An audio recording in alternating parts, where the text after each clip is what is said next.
Bonjour à toi, bonjour à tous. Voilà les chroniques des deux sœurs, ben voilà, Joanne et moi-même Isabelle. Ça fait quelques années qu'on se connaît, donc on aimerait profiter justement de notre bonne énergie dans la nature aujourd'hui parce que ça fait du bien, il fait soleil, il y a un peu de vent, mais c'est super. Donc les chroniques des deux sœurs, eh bien, ce sera des causeries et de temps en temps on en postera et vraiment pour des nouveautés du jour, tout ce qu'on a pu glaner avec quelques questions, avec des réponses bien sûr et ce qu'on ressent et de l'actualité du quotidien.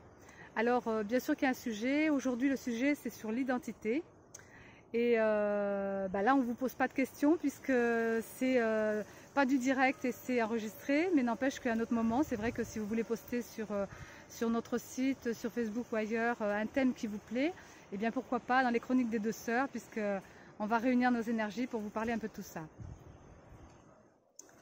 Alors la première question. Oui, comment on ressent l'ambiance générale, le climat intérieur, soi et les autres? Dans cette période, par rapport à l'identité, eh bien, ce qu'on ressent, c'est beaucoup d'agitation, d'affolement, de peur aussi. On rencontre bien dans l'identité, bien c'est vrai que du coup c'est très actuel, puisqu'il y en a qui portent des masques, il y en a qui n'en portent pas, il y en a qui ont des gants ou il y en a qui n'en ont pas. Après, bon, quand on parle de faire attention aussi à la nature, eh bien je vois que souvent, tu as dû constater aussi, des gants ou des masques qui traînent dans la nature aussi, parce que les gens... Des nouveaux déchets. Hein. Voilà, des nouveaux déchets. Bon alors c'est pas forcément une solution. Et voilà, donc ce qui amènerait peut-être justement cette ambiance, c'est que la peur essentiellement, et les gens, dès qu'on les colle un peu trop, ils sautent et ils s'en vont ailleurs.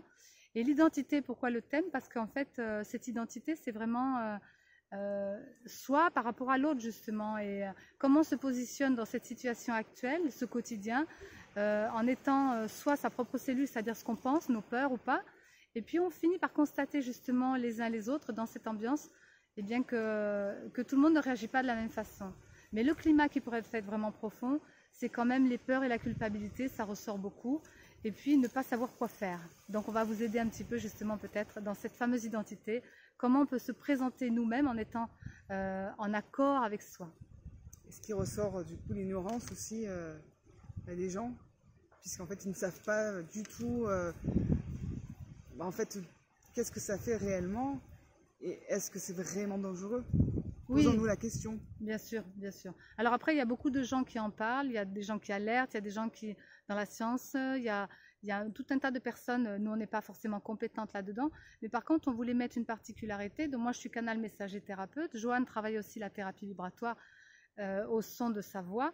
Et puis, donc on a plutôt la notion de ressenti. Ces chroniques des deux sœurs, ça va être plutôt là-dessus, c'est vraiment qu'est-ce qu'on capte nous dans nos ressentis par rapport à la vie, par rapport à la nature de cette vie, par rapport à chacun. Et bien sûr que cette identité, différentes personnes l'ont montré de différentes facettes. Alors il y en a qui s'en fichent, il y en a qui sont ok et qui acceptent. Donc voilà, c'est une période comme ça, donc on va travailler autrement, développer peut-être des créativités. En tout cas, cette ambiance, elle est quand même faire attention, se préserver, même si on n'a pas toutes les données, toutes les informations, mais c'est vrai qu'il y a quand même des solutions et des possibles dans cette période. Alors pour la deuxième question, quels sont les faits, les sens, ce que l'on a vu, entendu, les scènes qu'on a pu vivre? Bien moi pour ma part, j'ai vécu des petites choses bizarres parce qu'en fait, dès que j'approche quelqu'un, comme je disais tout à l'heure, il saute. Quand je sors, que je rigole, que je suis en petite tenue et même que des fois je me balade donc avec Joanne parce qu'on se connaît et puis en même temps on est très proches et on travaille aussi ensemble, eh bien les gens sont un peu mesquins, il y a des regards, les situations sont que des fois il y a plusieurs personnes, ils sont à la queue leu-leu, donc ils sont soit très très disciplinés, soit on a remarqué que la jeunesse beaucoup avec aussi des personnes de culture étrangères sont un peu plus ouverts et ne sont pas aussi comment dire fermés, parce que c'est pas comment dire, dans la notion de porter le masque ou les gants, etc. C'est bien sûr, bon, chacun fait ce qu'il ressent d'être juste. Après, nous, on va pas non plus se mélanger et puis dire, voilà, si je te crache dessus, c'est pour t'amener quelque chose. Donc déjà, moi, je me sens pas atteinte, Joanne non plus. Mais malgré tout, c'est de laisser la liberté à l'autre. Mais c'est quand même qu'à travers cela, on se rend compte que de plus en plus les gens s'ouvrent et que de plus en plus, eh bien, ils ont envie quand même de côtoyer l'autre. Donc on peut quand même parler, même si on est confiné, on n'est pas obligé d'être comme à des fois complètement fermé, aucun mot qui sort, on se regarde même pas, ou il y a des choses qui sont vraiment dures aussi chez les gens. Mais on finit par se rendre compte dans la vue, justement, et dans l'entente, dans l'écoute, eh bien que les gens sont prêts quand même à faire des efforts, mais que les gens en même temps, eh bien, ils ont envie quand même de rester dans ces valeurs sociales, d'avoir toujours le lien. Et puis bon, bah, certains vont être réfractaires, vont pas pouvoir, pas vouloir, et d'autres, eh bien, vont vouloir accepter de quand même parler à la personne, même si elle est loin. Je veux dire, on peut quand même avoir des discussions sans pour autant se fermer complet à la discussion, à la communication. Donc l'identité, je dirais, en revenant avec le sujet, eh bien, c'est que chacun peut rester lui-même tout en étant avec l'autre et puis tout en prenant des distances et des choses qui vont être dans le respect par rapport à cette maladie, en sachant que bien sûr, peut-être derrière, il y a d'autres choses aussi, qu'on ne sait pas tout. Donc, on nous dit pas tout. On nous dit pas tout. Et je voulais mettre un point en avant qui n'est pas des moindres. Ce fameux masque que certains portent, c'est symbolique aussi de ce fameux masque de l'ego. Oui, chacun a son propre masque, donc dans l'identité, bien sûr. Et là, je reviendrai à ce qu'on pourrait dire, l'image de soi. Quelle est l'image qu'on veut laisser à nos enfants dans le futur? Est-ce que c'est une image de peur? Est-ce que c'est une image de violence? Est-ce que c'est une image aussi où on ne respecte pas du tout la nature et la vie? Et qu'en même temps, on oublie son voisin, on oublie même qui on est. Et on se perd, puisqu'on perd nos repères, mais on se perd justement là-dedans. Et nos méandres nous amènent à l'identité qui fait qu'on existe comment? Parce que je dirais quand même que l'existence, la vie, c'est quand même important. Et que dans cette image de soi, eh bien, c'est pas dans le sens de moi-je, mais c'est plutôt je suis, je ramène toujours au cœur. Eh bien, qu'est-ce qu'on laisse au fond de nous et qu'on s'ouvre au niveau du cœur? Parce que c'est ce qu'on nous demande quand même dans cette période, d'être un peu plus ouvert et ouverte aux autres et à soi. Eh bien, l'image de soi, ça veut quand même être quelque chose qui soit transparent et communicant. Donc, n'oublions pas que l'autre est notre propre miroir. Donc, le masque, bien sûr, on doit le faire tomber. C'est la période de cette année qui veut ça. Observons-nous. Observons-nous. Alors, pour cette troisième question, l'état d'être canalisé, qu'est-ce que l'on perçoit et qui se libère? Alors, donc là, moi, je préférerais le faire comme je fais d'habitude sous canalisation, c'est-à-dire de vraiment ressentir au fond de moi qu'est-ce qui est en train de se libérer dans cette période. Ce qui vient, c'est vraiment comme un cône, en fait, comme dans le plexus. L'image que j'ai, c'est vraiment cette lumière blanche qui arrive d'en bas et qui va s'ouvrir progressivement sur les hauteurs, de façon à ce que notre plexus, qui est en lien quand même avec les racines familiales, donc le passé, peut-être l'éducation, tout ce qu'on a reçu comme apprentissage, et bien peut-être d'ouvrir justement ce canal et se dire, bon, je libère des émotions, puisqu'en plus aujourd'hui, on fait cette vidéo en nouvelle lune, ce qui n'est pas rien, en lune en taureau. Donc c'est aussi le principe de la vie et de calmer justement ces tendances pour aller vers quelque chose qui soit plus naturel, plus ouvert, plus accueillant, plus calme et plus bienveillant. Eh bien, ce canal qui me montre, en fin de compte, c'est libérer ces peurs qui sont dans le plexus, les émotions.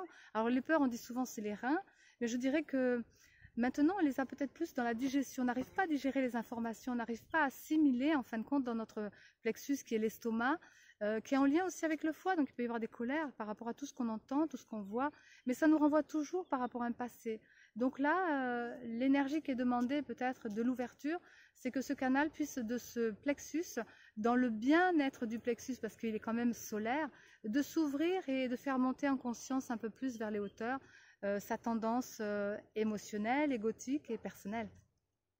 Et dis-moi Isabelle, qui se vit à travers cette canalisation? Alors ce qui se vit à travers cette période actuelle dans l'état d'être, donc le passé c'est peut-être ce que je disais, on libère des choses du passé. Le présent, eh bien, l'image que j'ai, c'est qu'on m'amène, c'est la spirale. Ça veut dire que rien n'est figé et on doit toujours tourner, comme je disais un petit peu dans la vidéo que j'ai postée ce matin.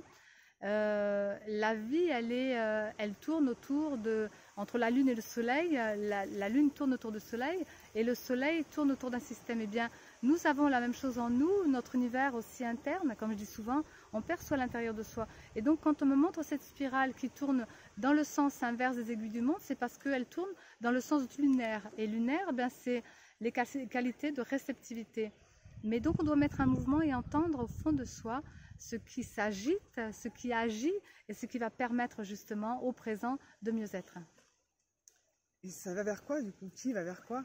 Alors, c'est bien ça la question? c'est ça, vers quoi ça va aller? Eh bien, si on parlait du passé et du présent, donc vers quoi ça va, c'est le futur. Eh bien, peut-être, donc j'attends toujours un peu, même si je parle, j'attends d'avoir les messages et souvent les images elles arrivent assez vite. Là, bon, voilà. Alors voilà, l'image que j'ai, c'est vraiment, puisque c'est beaucoup par vision, c'est plus facile pour exprimer.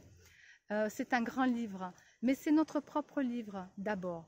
Avant d'aller dans le grand livre qui est, comme on pourrait dire, sur l'autel, dans votre espace sacré à l'intérieur de vous, vous avez chacun votre propre livre. Vous avez chacun votre propre page et chacun vos lignes. Eh bien, je dirais que là, c'est le livre. Alors, pour l'instant, on voit un peu la vue générale. On n'a pas encore la tendance des détails qui vont être sur ces pages, sur ce livre qui est sur un autel personnel dans notre espace sacré. Mais c'est quand même aller voir à l'intérieur de soi déjà ce qui commence à s'écrire. Alors peut-être que c'est aussi vers ça que ça va, c'est qu'est-ce qu'on va mettre aujourd'hui au présent. Bon, ça pourrait être la question suivante, peut-être. Quoi faire? Voilà, quoi faire, merci. À ce Parce que du coup, j'ai abordé l'autre question. Eh bien, quoi faire, c'est de commencer à écrire ces nouvelles pages. Et bien, donc, créativité, il y a plein d'autres choses aussi. Côté pratique. Côté pratique, il peut être qu'est-ce qu'on veut faire demain. Donc, aujourd'hui, on prépare demain. Eh bien, c'est toujours comme ça qui me l'amènent les plans divins. C'est que la préparation de demain se fait toujours au moins un an avant, voire quelques mois avant. Et quand vous êtes proche de la situation, bien vous le sentez fortement en vous. Et si cela est juste, ça peut être ça aussi pour savoir, eh bien ça vous pousse vraiment aux fesses, comme on peut dire. Et c'est quelque chose qui revient et qui revient en force. Du coup, vous pouvez dire oui, c'est juste. Donc démarrez peut-être les idées, puisque c'est une nouvelle graine aujourd'hui à poser en nouvelle lune, pour que en prochaine pleine lune, vous puissiez récolter les semences, en tout cas une partie, puisque c'est toute l'année et tous les mois que ça fait ça, je veux dire, chaque lune. Ce cycle revient. Voilà, ce cycle revient, merci, côté pratique, Joanne. Eh bien, vous pouvez créer des nouveautés, créer des originalités et demander aussi. Et puis, d'écrire votre histoire, parce que c'est ça aussi ce grand livre. C'est quelle est votre histoire? Qu'est-ce que vous avez envie de poser? Mais surtout, je dirais, voyez-le comme je le dis pour la Lune, pour les générations futures. Qu'est-ce que vous voulez inscrire dans cette terre, dans cette vie qui est là, pour les générations futures qu'elles vont récolter par rapport à votre propre histoire? Donc, voyez plus loin que votre moi-je. Plutôt le je suis, c'est qu'est-ce que je vais apporter dans le monde pour les autres et donc le pratique. Et comment vous voulez le vivre aussi. Et comment vous voulez le mettre en place. Donc la manière, évidemment que ce n'est pas évident, mais au fur et à mesure, ça se traduit parce que vous allez commencer. Donc l'énergie se lance toujours.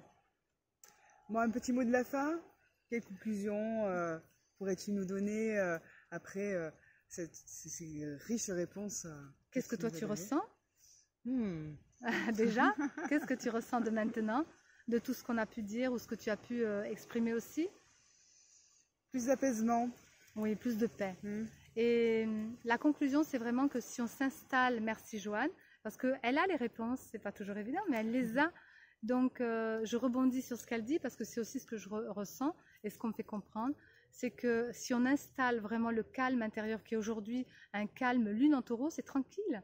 Eh bien, simple et tranquille. Donc, les petits plaisirs de la vie, je veux dire, revivez ces choses. Revoyez qu'en étant confiné, eh bien, le faire et le pratique, dans la conclusion, c'est regarder les petites choses, le détail de votre vie, commencer à humer les odeurs, commencer à regarder la nature autrement, commencer à regarder les autres, voilà, les oiseaux aussi, et puis les autres qui vous entourent, votre cercle familial, mais pas que, c'est-à-dire l'humanité aussi. Et voyez que vous faites partie d'un tout. Alors, de tranquilliser tout ça, ne pas mettre de conflits, de violence, de perturbations mentales ou autres, parce que ce n'est pas ce qu'on nous demande. Et c'est quand même une année spirituelle et de transformation.